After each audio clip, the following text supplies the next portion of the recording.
아멘. 오늘 하나님께서 우리에게 주신 말씀은 창세기 41장 37절부터 57절까지의 말씀입니다.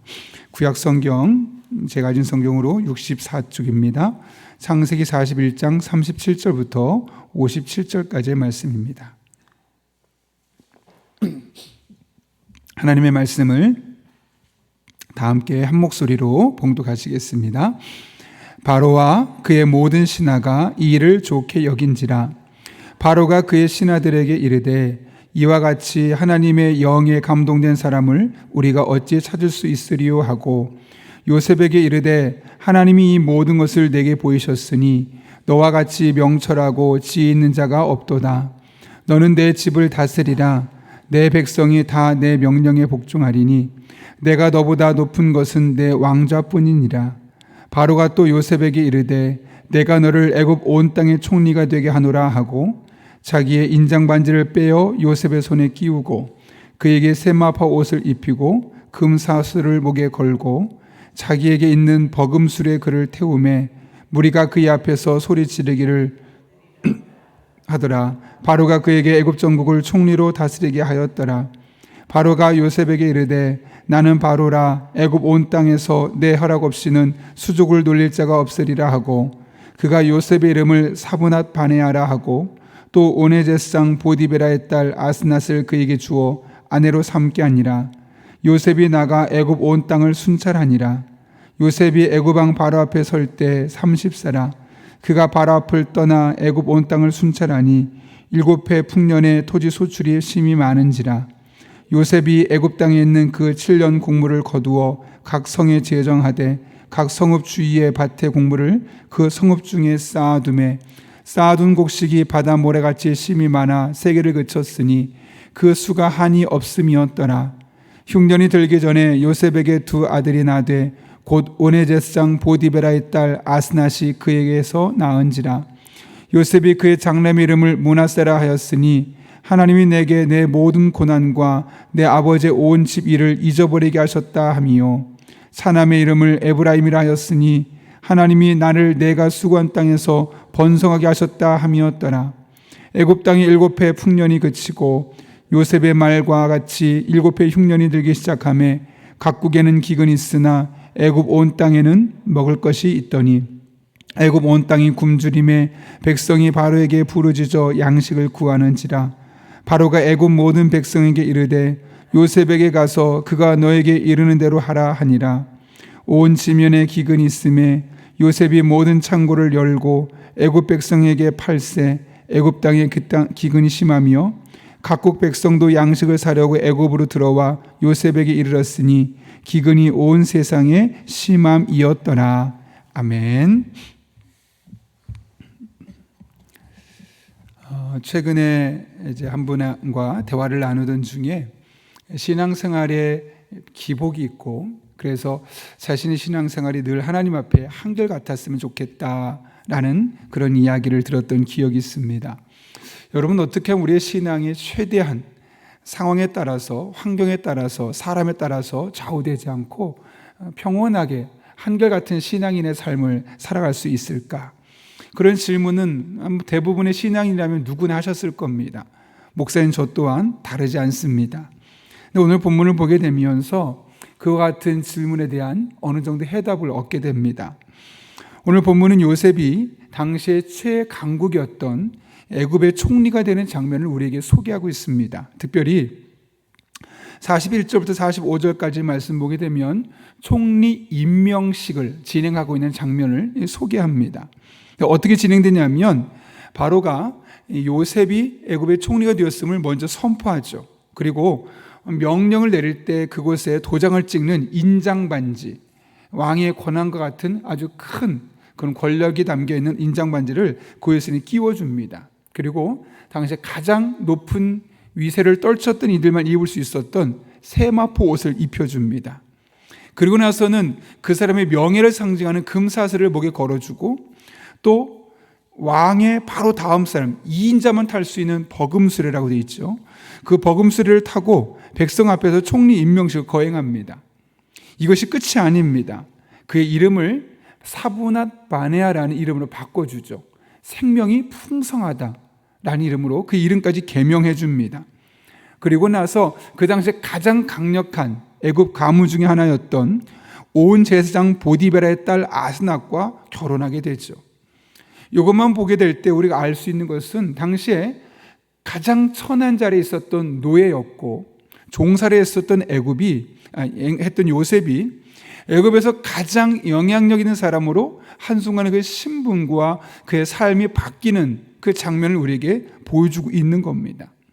실로 엄청난 일이 아닐 수 없고, 사실 꿈꾸기도 불가능한 일이었습니다.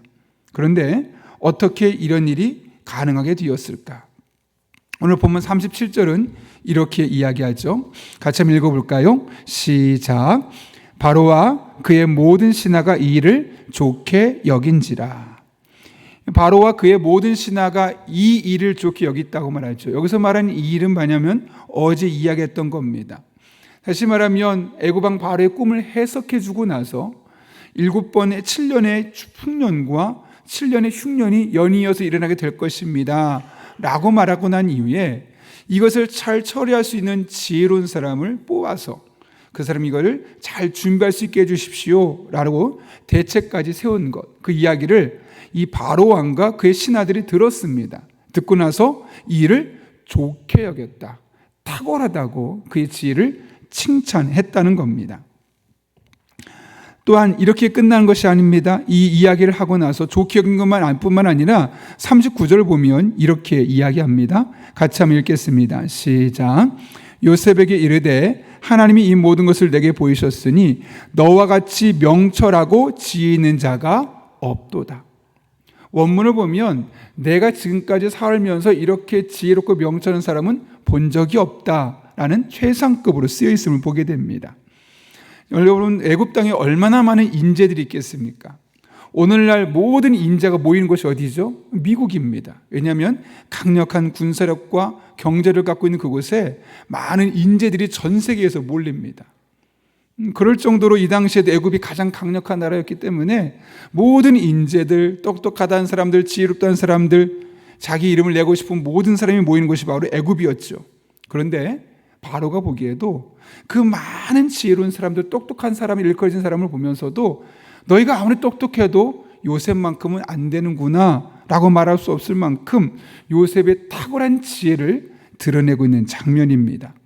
다시 말하면 요셉은 바로 왕과 그 모든 신하들에게 지혜로운 사람으로, 탁월한 사람으로 인정받게 되었다는 것이죠. 여러분, 어떻게 그런 일을 할 수 있었을까요? 사실 잘 생각해 보면 요셉의 환경을 보면 그런 삶이 아니었습니다. 17살 때까지는 집에서 응석바지로 자랐습니다. 그리고 17살에 팔려와서 13년 동안 그가 한 일이라고는 노예살이, 종살이 한 것밖에 없습니다. 따로 그가 공부를 많이 배워서 오늘날처럼 석사를 받았다거나 박사를 받았다면 똑똑하지, 그 분야의 전문가지로 말할 수 있겠지만 그는 제대로 된 학문도 한 사람이 아닙니다. 그런데 어떤 학문을 한 사람보다 명철하고 지혜로운 자라고 그가 일컬음을 받을 수 있었던 이유가 어디에 있을까? 그 근본적인 이유를 오늘 본문 38절은 이렇게 이야기합니다. 그런데 38절만 읽을 것이 아니라 이 38절의 이 말미암은 결과가 39절이거든요. 같이 한번 읽겠습니다. 시작.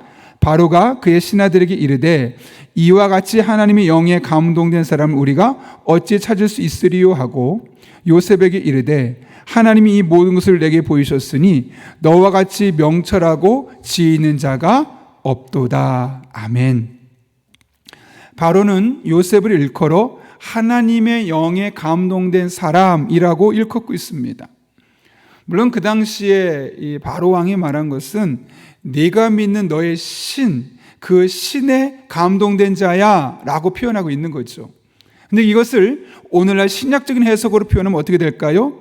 성령에 감동된 자라는 말로 바꿀 수 있을 것이고, 이것을 좀 더 신학적으로 표현하면 성령 충만한 사람이라는 말로 바꿀 수 있을 겁니다. 다시 말하면 요셉에게 바로가 말하는 겁니다. 너같이 성령 충만한 자를 내가 본 적이 없다. 그런데 그 성령 충만한 자, 그 성령 충만한 너에게 하나님께서 모든 것을 보여주셨고, 그래서 네가 명철하고 지혜롭구나라고 이야기하고 있는 것이죠. 다시 말하면 요셉이 지혜로운 사람이 될 수 있었던 것, 그 당시에 애굽의 학문을 배운 적도 없고 또 가나안 땅에서도 학문을 한 적이 없었던 그가 이렇게 탁월한 지혜로운 사람이 될 수 있었던 것은 많은 책을 읽어서 다른 사람 경험하지 못했던 수많은 경험을 쌓았기 때문이 아니라 성령의 감동에 의해서 주어진 지혜였음을 우리는 확인할 수 있는 겁니다.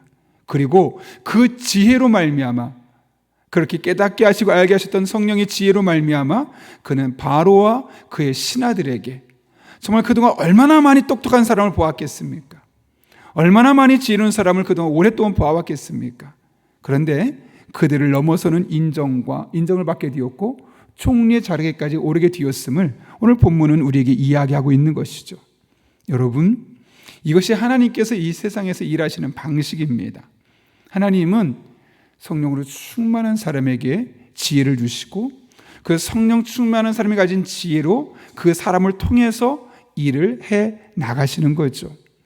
사실 이런 사례는 성경에서 얼마나 많이 볼 수 있는지 모릅니다. 대표적으로 구약 성경에서 브살렐과 오홀리압이라는 사람이 있었습니다. 하나님께서 이스라엘 백성이 출애굽한 이후에 이제 예배를 위해서 성막을 만들어야 됩니다. 그러면 성막을 만들고 그 성막 안에 있는 모든 집기들을 만들고 그런 일을 해야 될 사람이 있죠. 그런데 문제는 어느 누구도 지금까지 그런 일을 해본 적이 없었다는 거죠. 왜냐하면 그 당시 대부분의 사람은 이집트에서 애굽에서 종살이를 하면서 강제 노역에 동원됐었기 때문입니다. 그런데 그런 중에 한 번도 오늘날처럼 설계도가 있다거나 조감도가 있어서 보고 만드는 것이 아닌데 그 성막을 위한 것들을 계속 만들어내야 되는 겁니다. 집기까지. 그때 하나님께서 브살렐과 오홀리압을 선택하시죠. 그리고 그들에게 하나님의 영, 즉 성령을 부어주십니다. 그 결과 그들이 어떻게 했다고 말하느냐? 출애굽기 35장 30절부터 먼저 33절까지 말씀 보게 되면 브살렐에게 하신 일을 이렇게 이야기합니다. 모세가 이스라엘 자손에게 이르되 볼지어다 여호와께서 유다 지파 훌의 손자요 우리의 아들인 브살렐을 지명하여 부르시고 하나님의 영을 그에게 충만하게 하여 지혜와 총명과 지식으로 여러 가지 일을 하게 하시되 금과 은과 노수로 제작하는 기술을 고안하게 하시며 보석을 깎아 물리며 나무를 새기는 여러 가지 정교한 일을 하게 하셨고, 그러니까 오홀리압과 브살렐은 평범한 사람이었습니다. 그런데 하나님께서 그들을 선택하셨고 성령으로 충만하게 하셨죠. 하나님의 영으로 그에게 충만하게 하셨고 그래서 그들이 지혜와 총명과 지식이 생겼다고 합니다. 지식이. 그래서 그 일로 여러 가지 일들을 하는데 금과 은으로 제작하는 기술을 고안하게 하셨다. 다시 말하면 없었던 것을 고안해내고 생각해내서 그 일을 만들어내게 하셨다는 겁니다. 뿐만 아니라 34절은 이렇게 이야기합니다. 또 그와 단지파 아히사막의 아들 오홀리압을 감동시키사 가르치게 하시며 지혜로운 마음을 그들에게 충만케 하사 여러 가지 일을 하게 하시되 조각하는 일과 세공하는 일과 청색자색 홍색실과 가는 배실로 수 놓는 일과 짜는 일과 그 외 여러 가지 일을 하게 하시고 정교한 일을 고안하게 하셨느니라. 그러니까 그들이 한 번도 경험해보지 못했던, 그동안 생각해 본 적도 없었던 것들을 생각하게 하시고 지혜롭게 하시고 고안하게 하셔서 설계도를 만들게 하셔서 그 일들을 잘 감당할 수 있도록 하셨다고 이야기하는 것이죠. 이 모든 일의 시작은 어디 있냐면 바로 성령으로 충만함이었습니다. 성령이 충만하게 되었을 때 지혜와 총명과 지식을 부어주었고 그 지혜와 지식과 총명함으로 말미암아 다양한 일들을 없던 일까지 고안해내고 정교한 일을 만들어내는 일들을 감당할 수 있게 되었다고 이야기합니다. 마찬가지입니다. 하나님께서는 오늘날도 성령의 은혜를 사모하고 충만을 사모하는 자를 통해서 하나님의 지혜와 총명과 지식을 부어주시고 이를 통해 한 번도 본 적이 없는, 한 번도 생각해 본 적이 없는, 인간의 지혜로 경험해 본 적이 없는 그런 경험치들까지도 해석할 수 없는 일들을 만들어낼 수 있는 영적인 창의력을 우리에게 부어주시는 것이죠. 그리고 그 일을 붙잡고 하나님의 은혜 안에 살아가면 이를 통해서 하나님께서 원하신 일들이 이 땅에 일어나게 되어 있는 겁니다. 오해하지 말 것은 그런 목사님 모든 사람이 다 요셉처럼 총리가 되고 흔히 말하는 성공하고 돈 많이 벌고 유능한 사람이 됩니까? 여러분, 부살렐과 오홀리압이 이 일을 하고 나서 뭐 돈을 많이 벌었다고 합니까? 총리가 됐다고 말합니까? 아니요. 하나님이 그 주신 지혜와 지식으로 맡겨진 일들을 잘 감당했다는 거죠. 그 중에 요셉은 총리를 세워서 그 역할을 감당해 하셨을 뿐입니다. 일반화시킬 것이 아니라 하나님께서 분명한 것은 성령 충만한 자에게는 지혜와 총명과 지식을 주시고 그것을 통해서 자기에게 맡겨진 분야에서 남들은 볼 수 없는 것, 생각할 수 없는 영적인 창의력을 주셔서 뛰어나게 하시고 도드라지게 하시고 맡겨진 역할을 잘 감당케 하시는 놀라운 은총을 허락해 주신다는 것이죠. 그러니 우리가 남은 평생 살아가면서 많은 것들을 구할 수 있고 사모할 수 있겠지만 하나님의 은혜를 사모할 때 가장 중요한 것은 성령 충만을 사모하며 그 성령 충만한 가운데 주시는 총명과 지혜와 지식으로 우리에게 맡겨진 일들을 감당하는 겁니다. 신앙생활도 마찬가지요. 우리 직업에서도 마찬가지요. 어떤 일들을 감당할 때마다 성령 충만이 우선순위가 되면 하나님 반드시 우리에게 지혜와 총명과 지식을 부어주실 것이고 그 주어진 일들을 잘 감당할 수 있는 영적인 전문가로 살아가게 하실 것입니다. 이런 은혜가 저 여러분의 삶 가운데 날마다 임하고 경험될 수 있기를 예수님의 이름으로 축복합니다. 우리 함께 기도하겠습니다. 거룩하신 아버지 하나님, 그 땅에 애굽 땅에 수많은 지식인들, 박사와 술객들이 있었지만 그들이 요셉의 탁월함과 총명을 당해낼 수 없었고 그래서 바로와 그의 모든 신하가 그를 칭찬할 수밖에 없었음을 오늘 본문을 통해서 깨닫게 하시고 이것이 바로 하나님의 영에 감동되었기 때문임을 오늘 본문을 통해 깨닫게 하신 은혜를 진심으로 감사를 드립니다. 한평생 살아가며 우리가 힘쓸 일들이 참 많지만 오늘 요셉처럼 또 성경에 있는 부살렐과 오홀리압처럼 늘 하나님의 영에 충만한 자가 되어 하나님 주시는 지혜와 총명과 지식으로 우리에게 맡겨진 일들을 새로운 일들을 경험하지 못했던 일들을 고안해내게 하시고 정교하고 섬세하게 그 일들을 감당해낼 수 있는 믿음의 사람들 되게 하여 주옵소서. 그래서 우리에게 맡겨진 일들에서 그것이 무슨 일이든 영적인 전문가가 되게 도와주시고 그렇게 하나님의 영광을 드러내며 살아갈 수 있는 하나님의 사람들 다 되게 하여 주옵소서. 예수님의 이름으로 기도하옵나이다. 아멘. 우리 시간 함께 주님께서 가르쳐준 기도 하시겠습니다. 하늘에 계신 우리 아버지, 아버지의 이름을 거룩하게 하시며 아버지의 나라가 오게 하시며 아버지의 뜻이 하늘에서와 같이 땅에서도 이루어지게 하소서. 오늘 우리에게 일용할 양식을 주시고 우리가 우리에게 잘못한 사람을 용서해 준 것 같이 우리 죄를 용서해 주시고 우리를 시험에 빠지지 않게 하시고 악에서 구하소서. 나라와 권능과 영광이 영원히 아버지의 것입니다. 아멘. 오늘 이 시간 함께 기도하실 때 오늘 말씀 붙들고 함께 기도합니다. 하나님 앞에 기도하면 하나님, 오늘 저희가 요셉처럼 또 부살렐과 오홀리압처럼 신약 성경으로 가면 바울처럼 또 예수님처럼 늘 성령으로 충만한 자들 되게 도와주셔서 하나님 주시는 지혜와 총명과 지식으로 말미암아 우리에게 맡겨진 삶의 자리에서 남들은 보지 못했던 것, 생각해 본 적도 없는 것, 경험해 본 적이 없었던 것들을 생각해내고 기획해내고 고안해내고 성실하게 또 섬세하게 감당할 수 있는 그런 영적인 창의력이 임하게 해주셔서 그것이 가정이든 직장이든 어떤 일을 하든 하나님의 영광을 드러낼 수 있는 그런 믿음의 사람 될 수 있게 하여 주옵소서. 또한 오늘도 성령으로 충만하게 인도해 주셔서 마땅히 기도할 바를 알게 하여 주시고 모든 것을 합력해 선을 이루시는 하나님을 경험하게 도와주시며 성령의 열매와 성령의 은사를 두루 경험함으로 우리의 인격이 변하고 우리의 삶의 현장에 놀라운 은총이 나타나게 하여 주옵소서. 한국 교회가 말씀으로 바로 서게 하시고 한 영혼을 천하보다 귀하게 여기게 하시며 어두운 세상의 빛과 소금의 역할을 감당하되 우리 교회가 그 일들을 날마다 순간마다 감당케 하여 주옵소서. 이 나라 위정자들을 위해 기도합니다. 하나님을 경외하며 국민들을 사랑하는 마음으로 정치하게 하시고 자신 개인의 이익이 아니라 나라와 백성의 안녕을 위하게 도와주시며 머지않은 이제 투표에서도 그런 영적인 통찰력을 가지고 우리가 바른 일꾼들을 잘 뽑을 수 있게 하여 주옵소서.